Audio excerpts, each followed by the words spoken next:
When you are changing alignment positions for a child widget like a logo here, and you want to move this alignment of this logo from the top corner to the bottom corner, and you can use the alignment widget that Flutter provides, but it won't animate for you for when it is changing the position from the top corner to the bottom corner. If you want to animate the change in position, then we can use AnimatedAlign widget to fix this problem.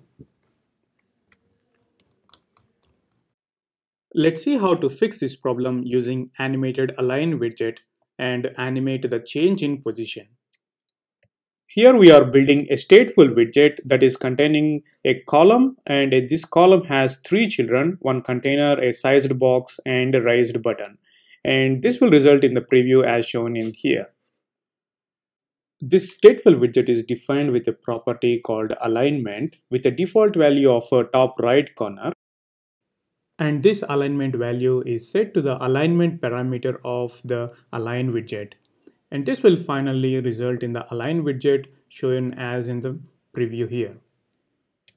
And now when you press on the change alignment button, it will result in a callback on the raised button widget, which in turn will call change alignment method.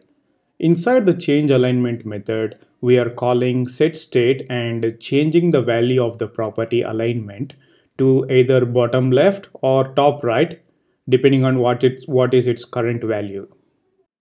Now, in order to animate our logo position from one corner to another corner, first we simply need to change our align widget to AnimatedAlign widget,